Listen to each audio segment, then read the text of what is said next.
Hey there, guys, gals, and non-binary pals, and welcome back to another Imperial mining disaster, the only Andor discussion show hosted by the Imperial Senate Podcast. I'm your host, who nobody really knows. This is just a mask.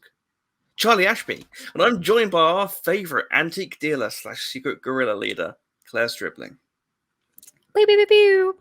I just want you to know on that introduction that I 100% decided to not pick the definition of gorilla that you were intending to, and instead embracing my Jane Austen and passion for my monkey lizards and ape lizards. And I am the secret gorilla, Gorilla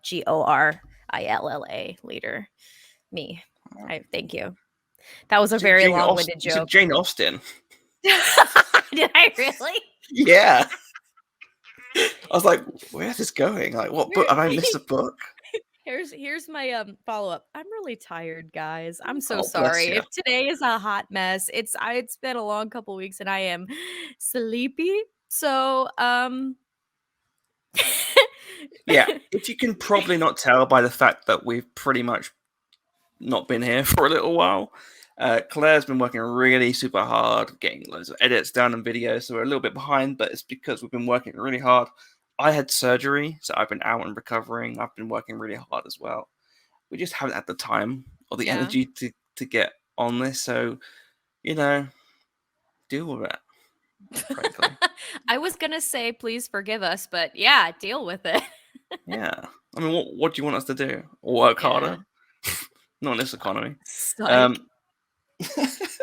No, but honestly, like, we've been working really hard, doing a lot of cool things. We're gonna get more out there. We promise. We'll catch up. But yeah, until then, let's just chillax. Let's just catch up on what we've missed, because we've got 3 amazing episodes of Andor to talk about. A show which has just really just shot up critics lists, audiences lists, and created a lot of controversy, as you may know. Caught a lot of love from people who may not necessarily always love Star Wars, which I think is really interesting and it's something to talk about. Yeah, it's interesting indeed. It's pretty much for the most part been very well loved as far as I've seen, but also I'm not really on Twitter nowadays, so I'm not really looking to find out what anybody else thinks, because I like what I think, and that's that the show has been excellent and I've enjoyed every minute of it, and the acting is great, the writing is great, the where we are going in this galaxy is interesting and new and exciting, and it makes me happy. Rogue One stans and non-Rogue One stans can unite on this one. Yeah, I think that's the case. I certainly, you know me, I love Rogue One, and I will defend that movie till my dying breath. And same. Best top-tier Disney Star Wars.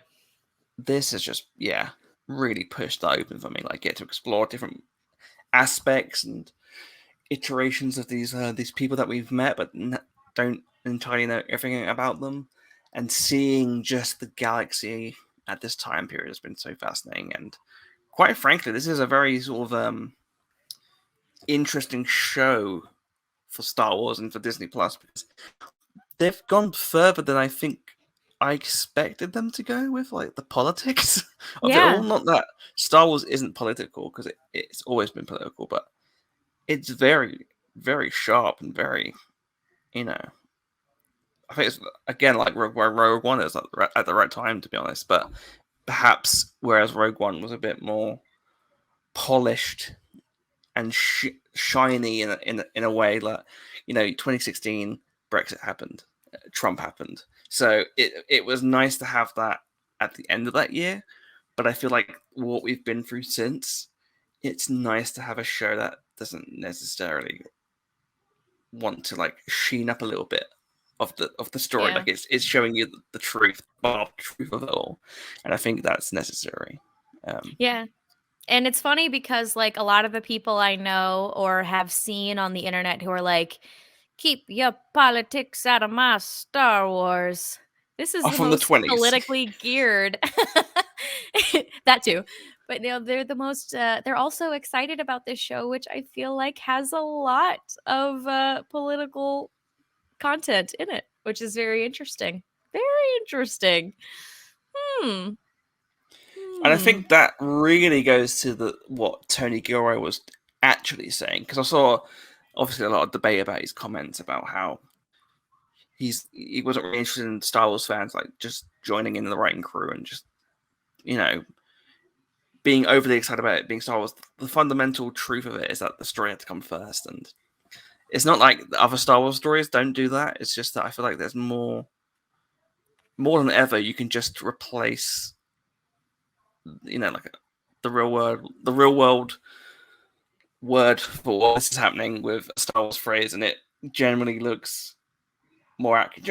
It's hard to describe. Like, Yeah. there's one thing having a Death Star, and then there's another thing having like an actual like trooper pick you out of the crowd because of how you look, and you know, take the hang and then get choked by a droid.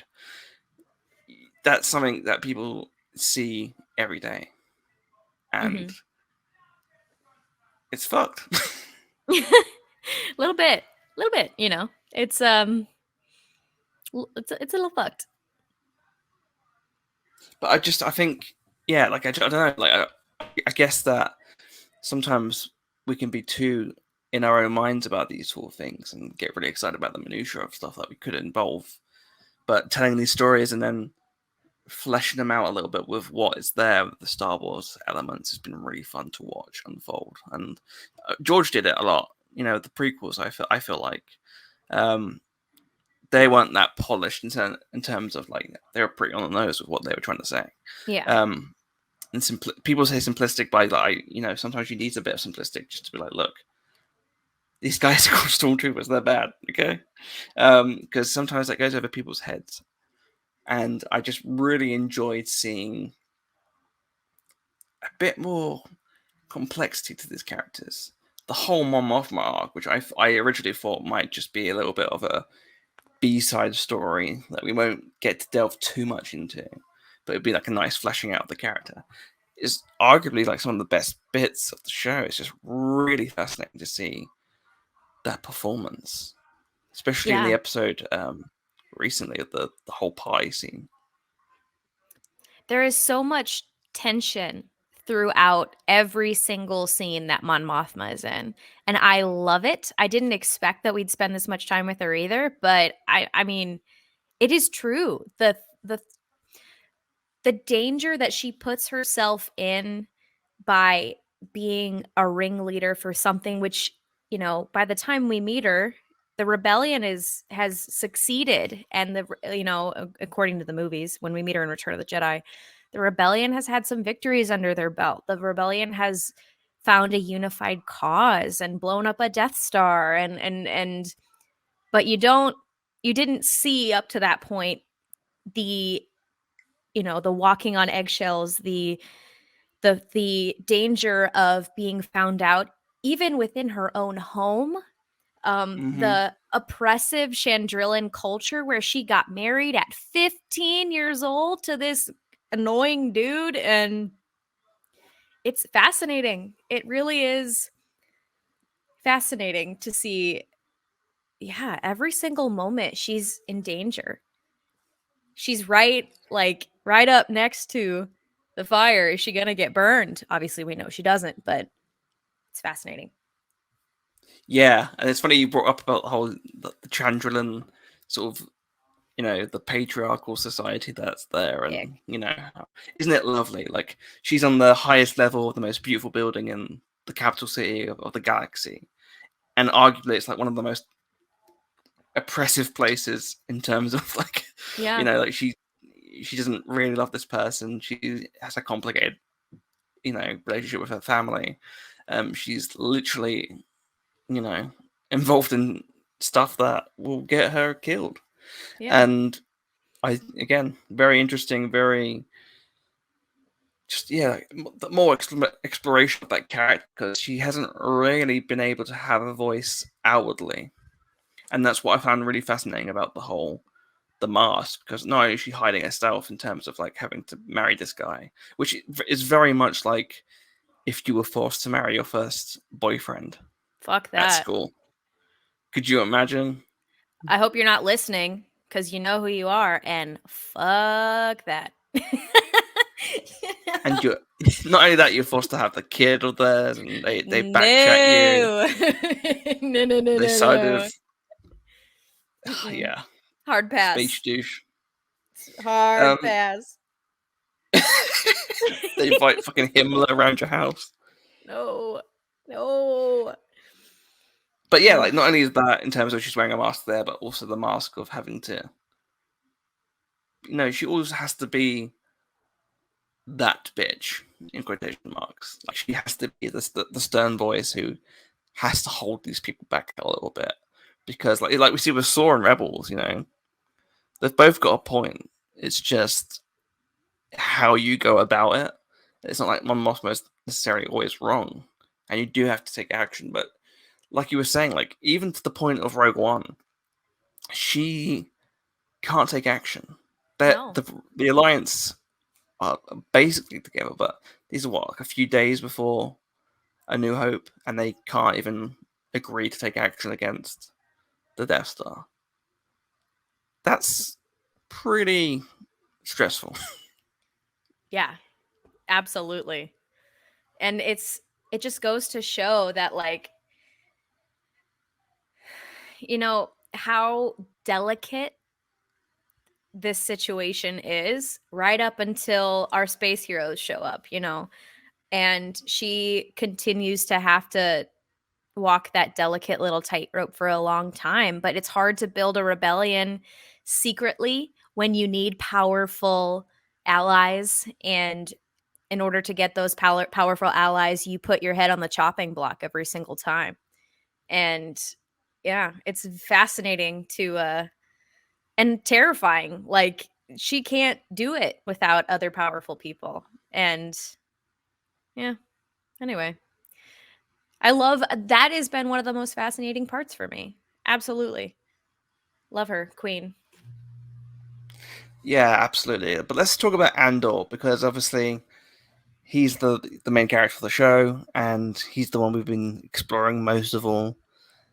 The whole heist episode, it was just fucking mind blowing. The direction was incredible. The visuals. I could just talk about that TIE fight sequence for hours. It's just Oh so my good. gosh. And the eye itself. I'm Oh, like, all beautiful, right, right? let's see. I'm sure it's gonna be pretty, but this is gonna be like a CGI meteor shower thing. I'm like, it's gonna be whatever. We've seen cool shit in Star Wars before and through other, you know, and through other properties, but I actually got chills watching the eye when the eye started. I was like, oh my god, like, wait, this is fake and in space and it's CGI, but like, oh man, this is meaningful. This is something incredible, and what a perfect cover to escape under. And that whole episode, first of all, stress. um yeah, I have a lot of thoughts about that episode.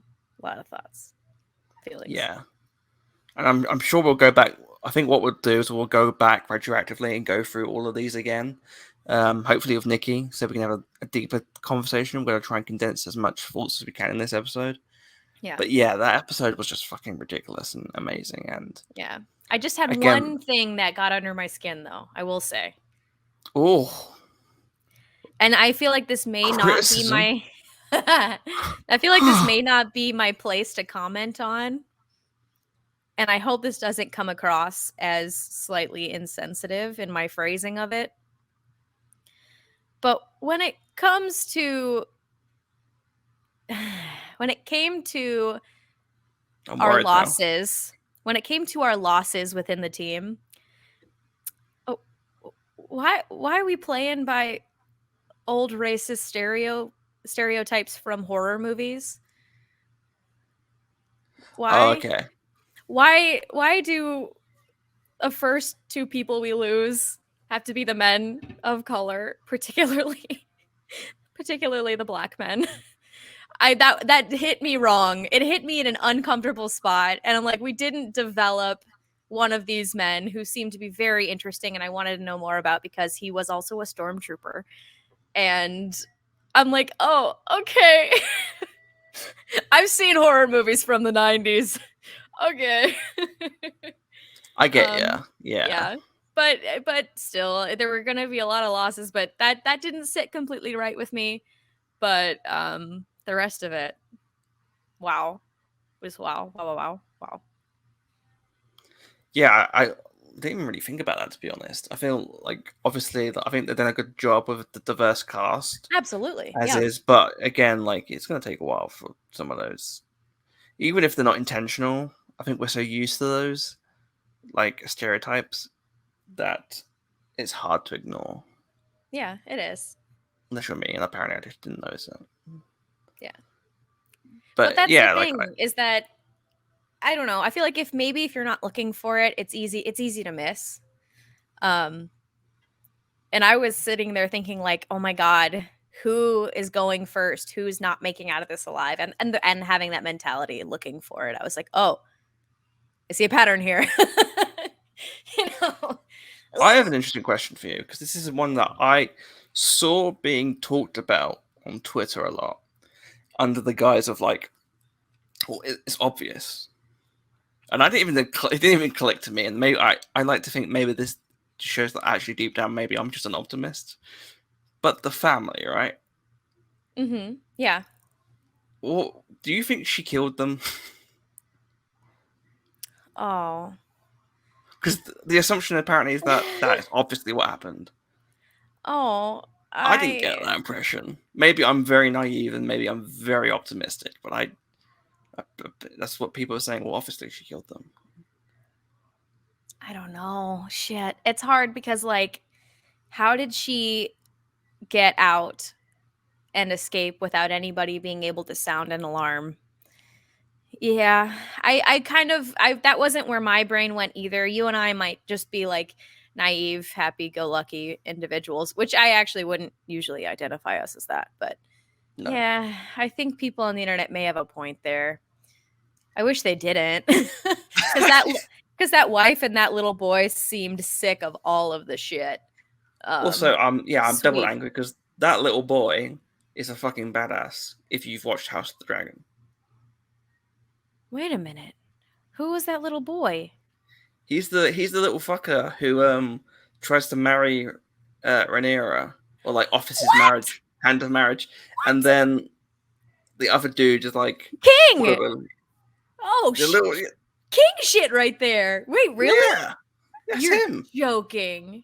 No, Oh my god. I had no idea. that's Wow. like one more big year for him, I guess. I know. What a star. A breakout star of 2022. At least the latter half of it. Damn, okay. I see you, kid. There's a lion underneath those imperial collars which are not sitting right or whatever. Okay. Okay. I see you. I also have to say, like in terms of like casting and just interesting, there is a character in the show I really enjoy, um, who, if they were ever to do like a young, it's a shame, like if they were ever to do a young like Leia show, I would have picked this actress, but she's not, and I do love this character anyway, which is Clea, who is the I love that you said that. I love that you said that. Do you agree? Because I do. It's also funny too because Ethan and I were watching the episode the other day, and like he looked away like on his phone for a second, and Luthen said Clea, and he thought that he said Leia. He's like, "Shut the fuck up, that's Leia." And I was like, "Wait, is it? Wait, time out. Are you just messing with my brain? I didn't think it was." And rewound it, and I'm like, "Oh man."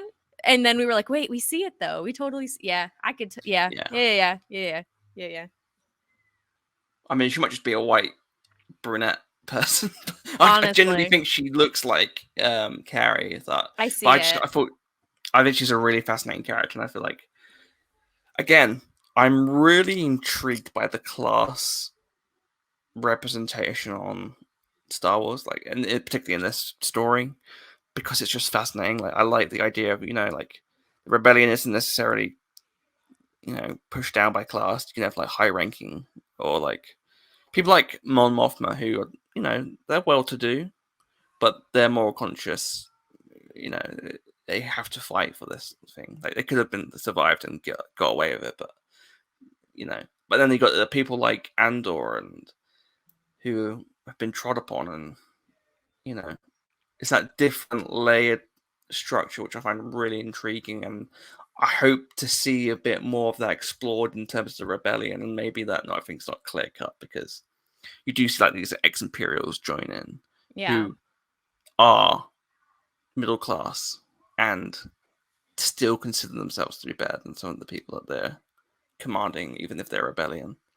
Like the way you see like how Han and that is treated. I feel like that's interesting to explore. And even Andor, like the way that he's talked to in Rogue One a little bit. I'm like, that might be interesting to explore a little bit further. And then you got on the other end, you got like the working class people who are fed the lies of the Imperial war machine and propaganda machine and genuinely believe it. Like people like Thane in Lost Stars. Yeah. That's intriguing to me. Less so people like Cyril, who's obviously middle class and like a little shit. But still really intriguing. I like the idea of him being like this. He has the most depressing life. He's just eating cereal and having to go to like the most boring job in the world. Be like, I want to help the fascists. He'd be on Twitter like causing shit and like spreading conspiracy theories. 1000%. 1000%. He's a QAnon. He's totally a QAnon. Oh my god. Also, I just want to take this moment to make a little quick snide comment. No, a little joke. Of course the British guy is focused on classism. Of course. There we go. Sorry. But no, I do like the idea that the little shit is an American. No, that checks out. That is true to character for us. I have to say, like, I do really enjoy the ISB sequences. 1000%. First of all, the structure design is beautiful and really just like London, like that sort of imperialistic structure, like reminds me of like the Shard. But the interior, like having Qyburn from Game of Thrones, I can't remember. Anton Lesser, right? Is his name. Who is just fantastic. He's that great. Proper accent that can just deliver the words properly. And yeah, all these amazing British actors like Doc Brown showing up as these Imperials and being like, okay, this is great. And that whole sequence where they're talking about the files and like having to like structure and it's just I love that shit. Like, you end up kind of rooting for an Imperial, which is fucked up, but I just really enjoyed that.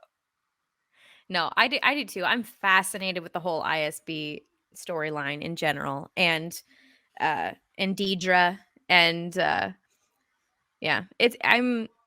it's just we're getting a lot of really juicy morsels to chew on, and I'm excited to see where they go. We still have so much of this season to go. I feel like we still have a good chunk of episodes left. Do you know what? I have to say something. I want to say sorry to George Lucas. About what? My criticism about Revenge of the Sith. Oh. That actor that plays Tarkin, who's very gaunt. Turns out you can look like that. Because that poor assistant who's working in the ISB, boy. The most gaunt, please. I hope she gives him a sandwich at some point. You know? Yeah, like that poor guy, not really poor guy, but he needs a vitamin D pill and a sandwich. Yeah. Please. Lots of protein. He's really going for the Luminara in Rebels appearance look. Yes. Oh no. Cheekbones for days. Oh dear. But yeah, I've really enjoyed that whole side of it. And a cameo, well, I say cameo, it's not really a cameo, but it depends how you define cameo, because I suppose it can be a cameo, but it's a character that fits the idea of like what, of course you'd be there, the structural part of the history, but whatever. Admiral Yularen. I know. It made me both very happy and a little sad to see Lauren. Oh. Yeah. I mean, he was always a little shit, really. Like, deep down. Um, do you think he narrates before he goes into the meeting? He does all of his reports in audiobook format. He just he just starts the meeting off by saying previously on. Exactly. Previously on our ISB meetings. Strike on Ordani. Oh goodness. If that's not canon, it should be. But yeah, I really have enjoyed seeing all that. Can we talk about the sequence with Martha and Cassian in Oh. not the last episode, but the episode before? That Yeah. beautiful acting sequence. I mean, I could listen to her talk all day, but the little flashback with Clem, very haunting. Very much so. And you see that a lot in real life history, like people getting involved and trying to stop something happening and then getting the blame for it, and public protests. And I do appreciate like the sort of the depths of how the sort of the Disney Star Wars are showing the depravity of the Empire, and that just because you're in a space universe doesn't mean not everything has to be just futuristic. And like if you just blast someone to death, that's not enough. I do like the A New Hope approach of like, yeah, you get to see the skeletons, you get to see them hanging. Like, not that I'm pro that. I'm just in terms of Kelly's like, I love to see gruesome murders that like show a statement to the people. But that's exactly what they do. It's more. yeah, I'm It pro leaves capital a punishment. haunting. Oh God. It leaves a more haunting impression both on our characters and on every single person in that town and universe. It drives a statement home, and it's human history is, to bastardize two quotes from two great men. Human history is like poetry, it rhymes, in the real world and the Star Wars world. Yeah, and it also shows like there's a sort of more evil side of things, and the fact that they have the technology or they have the capability to like kill you instantly, but they'll do But it they won't. traditionally. Yeah, Yeah. as a mark to show like this is what will happen to you. It's the classic putting spikes on heads, right? On London Bridge. Yeah. It's to warn you not to fuck up. And that's part of the imperialist machine, that's the terror. And that's what ramps up, I guess, more and more as we get closer to like A New Hope. Really fascinated by the rebellion plan of like trying to entice the Empire to be more aggressive openly, rather Mm-hmm. than just patting you on the back while stabbing you in the back. You know, really intrigued by that. I wonder how far it will go. I wonder if we'll see the I can't remember the exact event name, but the one that's mentioned in Rebels where Mon Mothma has to finally be like, "Fuck this." Yeah. Oh, yeah. I didn't think about that. But yeah, I'm interested to see. Probably won't see it in this season, but maybe next. What's that breaking point? What is the straw that breaks the camel's back in this technique of trying to coax the Empire to be more openly violent? It's interesting. It Yeah, it's is. interesting as well because timeline-wise, I think someone said that whilst the heist is taking place, Zeb and Ezra were still in the melee run. Oh my god. What? Oh my goodness. So that would actually be really cool because judging by how long Cassian is on the prison and when he escapes, wouldn't it be really cool if we got to hear like Ezra's message to the galaxy? Oh, my heart. Oh, wait, why did you get my hopes up like that? Could you imagine him I and mean, it's not out of the Melchi picture. hearing Yeah. it? Also, shout out to Melchi because I did not expect to see that fine stand-up gentleman back and clean shaven at that. And It's good to see you, buddy. Like, oh, Do you you know guys what? go way back. This is what's going to out me as a fake fan. I adore Rogue One. I didn't click that it was Melchi. See, I had one of those moments watching with Ethan where I had like a like the puppy dog, like when somebody uses a dog's like keywords like treat or outside, like I had one of those Yeah. moments. Like if I had like dog ears, they would be pointing straight up like, huh? What? And where I was so excited to see him. I just stared at him at every scene. I'm like, oh my God. Oh my God. Like I knew him, but it didn't click until afterwards. And I saw the picture. I was like, oh my God, that's incredible. I wasn't expecting that, which leads you to think, what else are we going to see? Exactly. And again, it's the retroactive, it's the nature of Star Wars, the retroactive additions to stories and feelings and emotions. The fact that now when I go watch Rogue One and you hear him go to Jin, you want to get out of here. And you know that how much that means to him because he's been in like containment by the Empire. And you're like, oh fuck, this is so cool. It is so cool. He gets it. Ugh. I'm so excited. Star Wars is good. Star Wars is good, actually.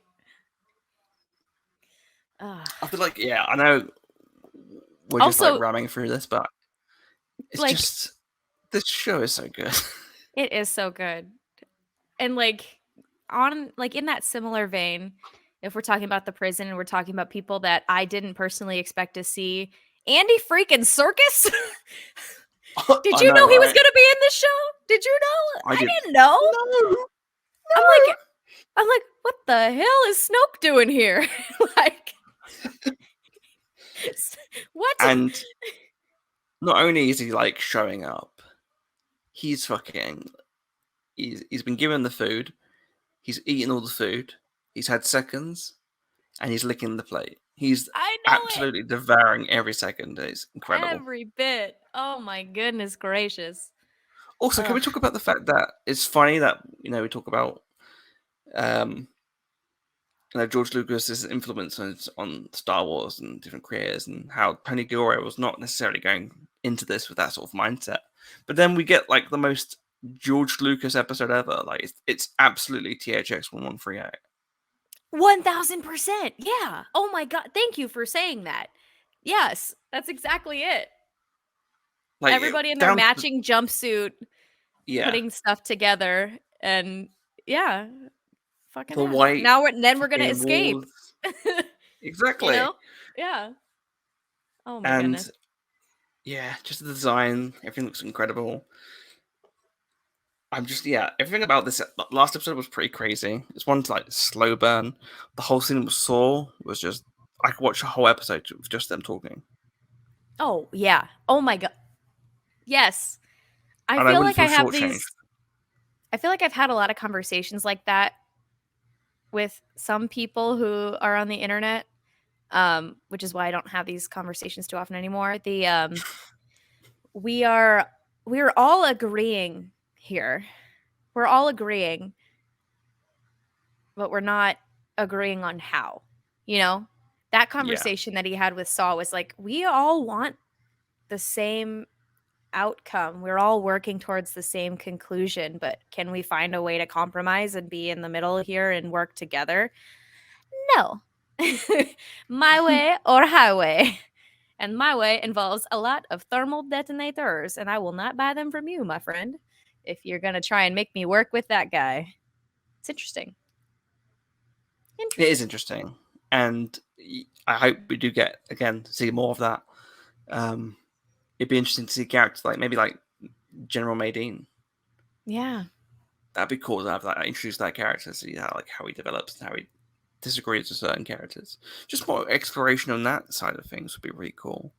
Or Dodana would be really cool to see. Yeah.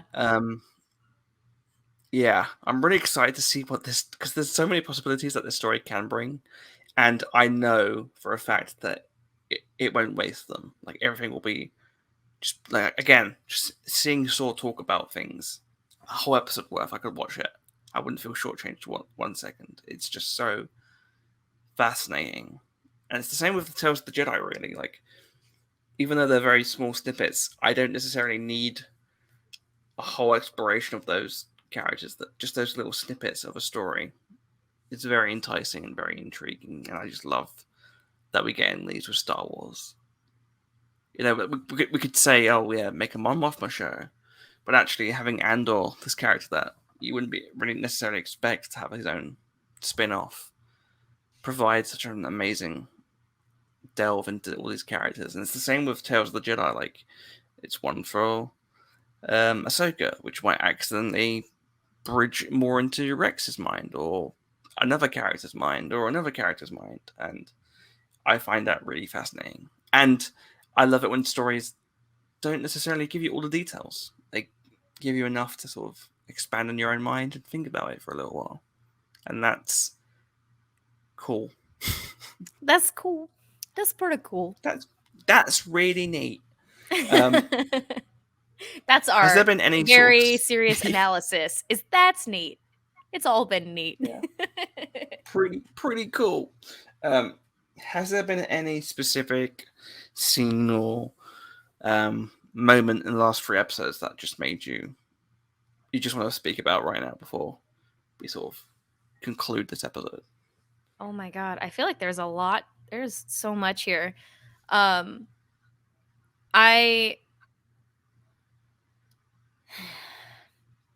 idea of Andor being in the wrong place at the wrong time, just chilling on a beach, Yeah. Keef, which for all of you who are fans of the HBO series The Righteous Gemstones, all I see is Keef and his beautiful mullet, ex-satanic Keef. Well, it's funny because I never expected to see a one-night stand with a British drunk woman going, Keith, Keith, in Star Wars. I was like, what's going on here? I was really upset. I didn't like the fact that I didn't like the Keef. I want that. Just call them Keith. I think it'd be funnier. I'm Keith. Like a normal ass Earth name, Keith. Brian. Brian. Brian Andor. God. Brian Andor. Yeah, I liked Keith. I was a fan of Keith. I like some names like that are just silly enough to not be earthly and to be Star Wars. Like, oh, let's name him Keith instead of Keith. I like it.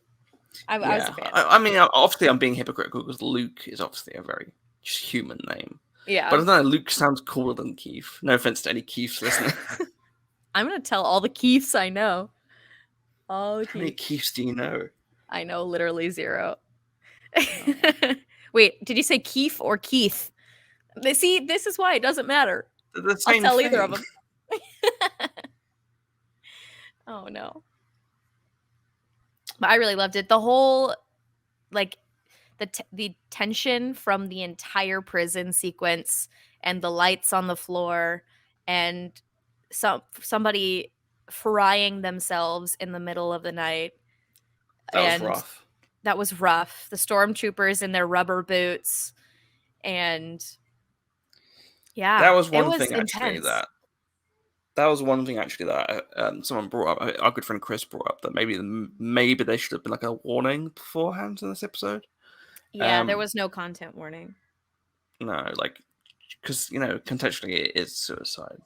Yeah, and that's rough. like being around it. Yeah, it was very interesting seeing that go on. The look on his face, Cassian's face. He doesn't even have to say anything. I thought it was beautiful acting from Diego. Like, just pure horror and confusion and like, why is this happening to me? And I feel like if he didn't read that manifesto beforehand, he's definitely reading out of this prison because he's ready to kick some butt. Yeah. Yeah, absolutely. For me, I feel like, again, it has to be the Mon Mothma scene. Just that little bit of discussion in that party was just the best. With the thing she says about Palpatine, like, you're so busy you can't see him with like the knife at your throat. I just thought, fuck, that's so good. Yeah, good dialogue. It's so good. Also, the fact that she's doing it with like still very handsome, now slightly older gentleman Peter Townsend from The Crown.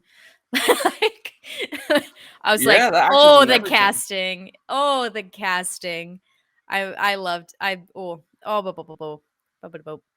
fascinating. Also, the idea of I love her sticking her nose up at all of the Chandrillan customs, including dropping the nasty ass worm in your drink. Guys, remember when mom said if everybody jumped off a cliff, would you jump off with? We don't have to drop nasty ass worms that dissolve in our drink. Also, are you guys okay? Like, does that mess with your stomach at all? Like, you're drinking something that could dissolve a worm. How are your teeth doing? How's your stomach acid? You know, I just feel like there's got to be acid reflux going on all around Chandrilla. Claire, What's up? you drink Malort, Not regularly, no. but surely you could ask the same question. But okay, you drink an ounce of that shit at a time. You don't drink a whole glass of it. My goodness. Also, technically, Malort is wormwood based, which is It's medicinal. what based? Ah! I see what you did there. God damn, you got me. You're right. Okay. I got you. All right. No longer dying on this hill. I'll step my ass off that hill. All right. I got you. I'm sorry. You're gonna sentenced 6 years in prison. I'm sorry. That was a mic drop moment, Charlie. Holy shit. Thank you. God bless. I was leading the witness, to be fair.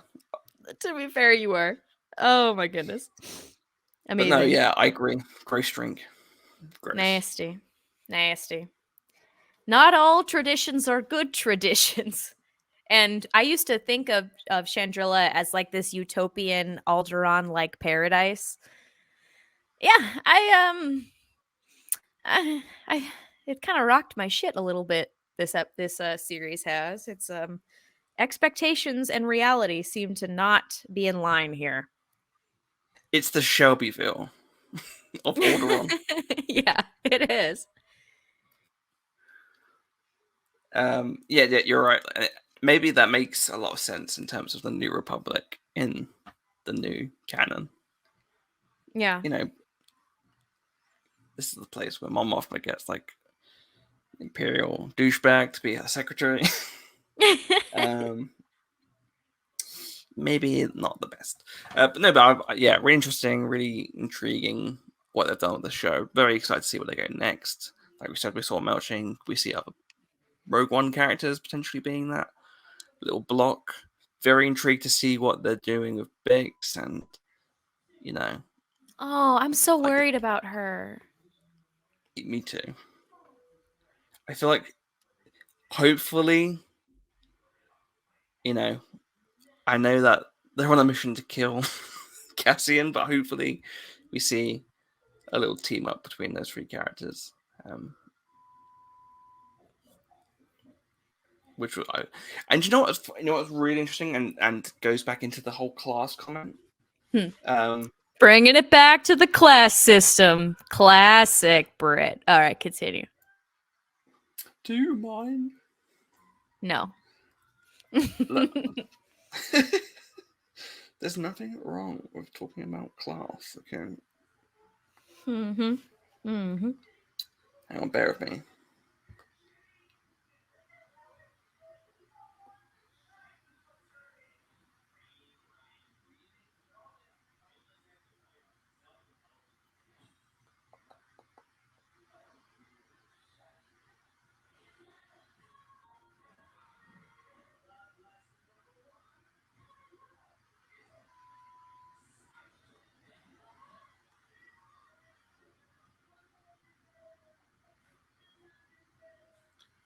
Yeah, no, I think what's to go back to class for a second. I know I keep bringing it up.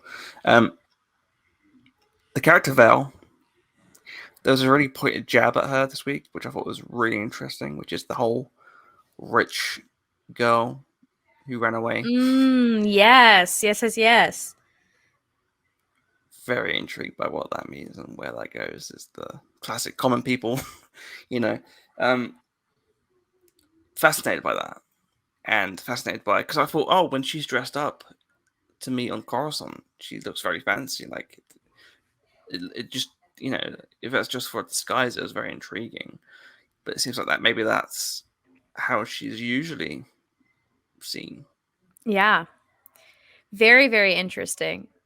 And it's like, it's interesting and it says a lot about a cause where people of all classes, all backgrounds can agree on, yeah, we all agree despite our differences, but despite our difference in upbringing and culture and everything. Yeah, we all agree this bad. and but still even within that cause that can cause tension clearly.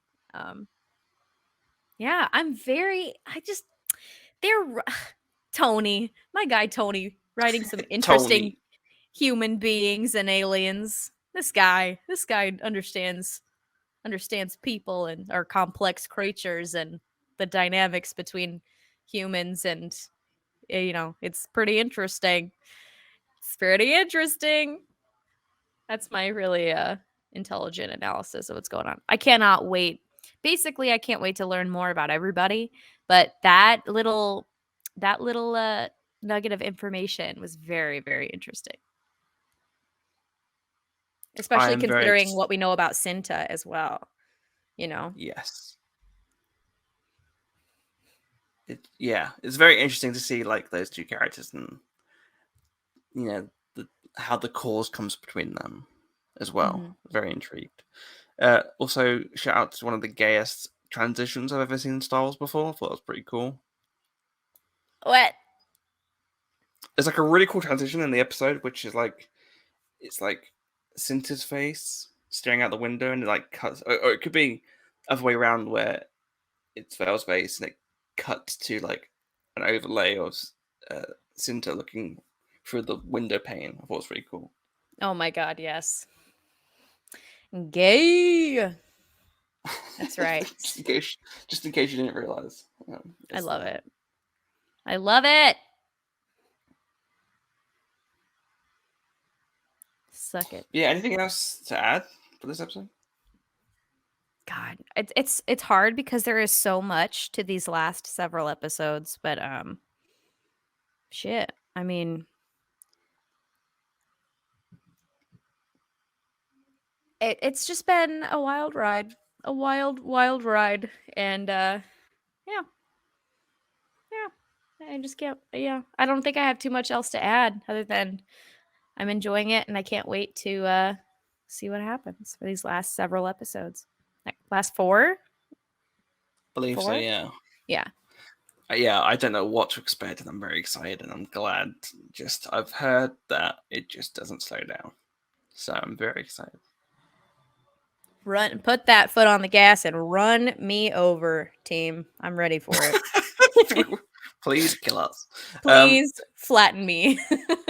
Jesus Christ. Claire, I mean, that's all we've got time for this week. We should be back next time to talk about the next episode of Andor. We'll hopefully have some really cool guests on. Again, sorry everyone that we've been a little bit behind, but we're doing our best. We'll get there. Claire, where can We'll people get there. find you?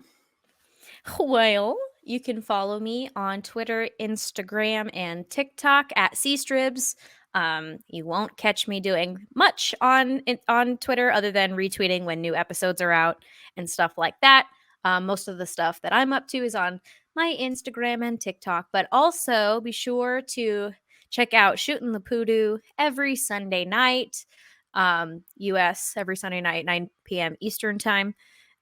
Over on the Broaxium YouTube channel. You can catch me there Sunday nights. You could also catch me giving quick shot previews of each new each new issue of Dr. Aphra, which if y'all are keeping up with Dr. Aphra, man, there's a lot going on. So it's been a fun ride. And then, yeah, you can follow Broaxium everywhere at Broaxium. Yeah, that's pretty much it. Very And of course cool. on the YouTube channel for the Imperial Senate Podcast. Boom, boom, boom. Boom indeed. Speaking of Afro, did you see the figure that got announced? Yes, I did. Pretty neat. Pretty neat. I probably won't buy Definitely it one. because I don't buy shit anymore, but I'll admire from afar. You hear that, Hasbro? That's Claire's little, send us shit, please. Yeah, well, you can find me online at CMWASHBY, where I try to talk less about Star Wars, even though I fail at doing that. You can find me everywhere else. Instagram is Charlie MW Ashby, and I've got those other links that are in my sort of bio, so just follow that there. As for the Imperial Senate Podcast, at Imp Senate Pod is our Twitter, Imperial Senate Podcast, I think, on Instagram. And that's pretty much it. Oh, What a happy ending. Another No, happy honestly, landing. Claire, it's just been great to talk to you again about the wonderful world of Star Wars. Yeah, it's been a minute. So it's nice to be back and staring at your lovely Scream Drew Barrymore avatar with your face on it. For all Yeah, of for you listening. those for those who are listening to the show, we're recording on StreamYard, and my profile picture is a edit of me as Drew Barrymore from Scream. Because it's Halloween, Claire. Happy Halloween. Happy Halloween, you Halloweenies. Yeah, you heard it here.